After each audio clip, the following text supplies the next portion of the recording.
कि उसकी शादी तकरीबन 20 साल पहले हुई।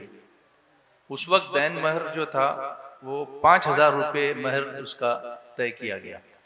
5 साल पहले शादी हुई? 20 साल पहले। 20 साल पहले जी। अब वो शौहर उसको 5,000 रुपये 20 साल बाद दे रहा है, तो वो कहती है कि नहीं, बैंक के हिसाब से अभी लगभग 40,000 होते हैं, करेंसी का रेट बढ़ गया, तो इसका मुतालबा इस तरह से करना जायज है। उसने शौहर से तफरीक की होगी, ऐसा मुतालबा जायज नहीं है, ये तो सूद का मुतालबा होगा। ये माल शौहर के जिम्मे कर्ज है और उसने कर्ज नहीं अदा किया तो उस पर सूद दर सूद दर सूद दर सूद लगते लगते बहुत हो जाता है। इस्लाम सूद की इजाजत नहीं देता जी। जो मुकर्रर हुआ है वही लो और उसी पर कनात करो तो अल्लाह तुम्हें 20,000 से ज्यादा की बरकत दे देगा। सुभान अल्लाह। थोड़ा हो अल्लाह तुम्हें 20,000 से ज्यादा की बरकत दे देगा। सुभान अल्लाह। तुम आजमा कर तो देखो जी। हाँ, मैं मर्दों को ये जरूर कहूंगा, हम तो जहाँ निकाह पढ़ाते हैं तो वहाँ औरतों की वकालत करते हैं जी कि महर नक़द अदा करना चाहिए जी।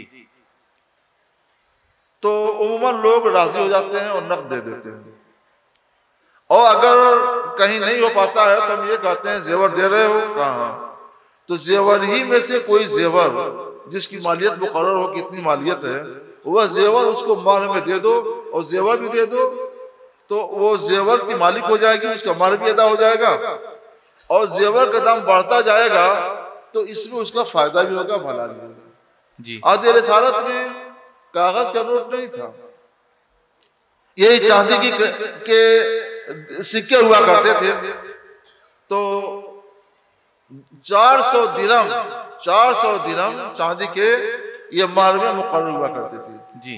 ये 400 दिरहम का मतलब 1 किलो 300 ग्राम से ज्यादा चांदी हुई, 1 किलो 300 ग्राम से ज्यादा चांदी हुई। इतनी चांदी आदि रिसालत में मुकर्रर की जाती थी जी। और बाद में लोगों ने और बढ़ाना शुरू कर दिया, तो हजरत उमर फारूक आज़म रज़ी अल्लाह ताला ने एक तकरीर करके लोगों को मना किया जी कि सरकार के जमाने में जो महर मुकर्रर होता था उसी पर आप लोग रहिए, ज्यादा दिलचस्पी मत दिखलाइए महर मुकर्रर करने में जी।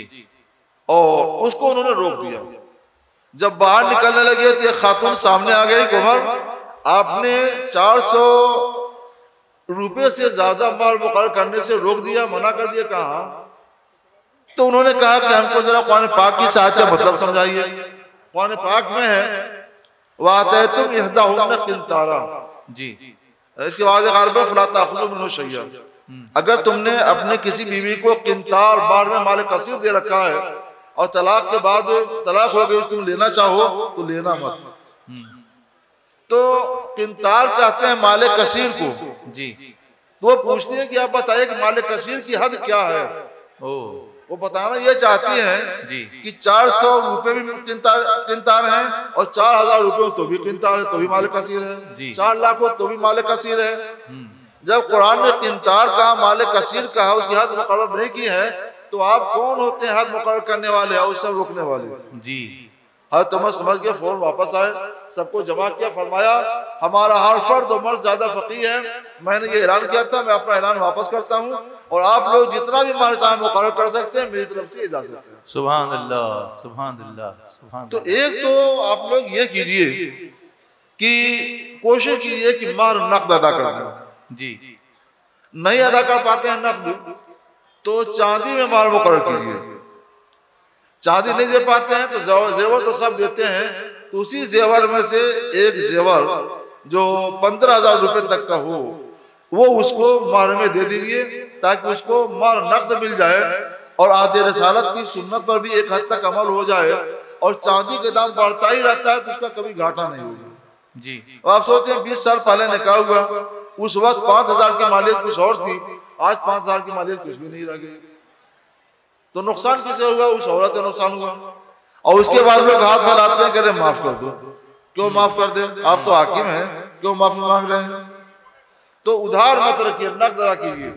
15,000 रुपए से कम महर ना मुकर्रर कीजिए और कोशिश कीजिए कि कोई सोने या चांदी का जेवर जो 15,000 की मालियत तक का हो या उससे ज्यादा मालियत का हो, वो उसको कैश नकद उसी महफिल में दे दिया जाए।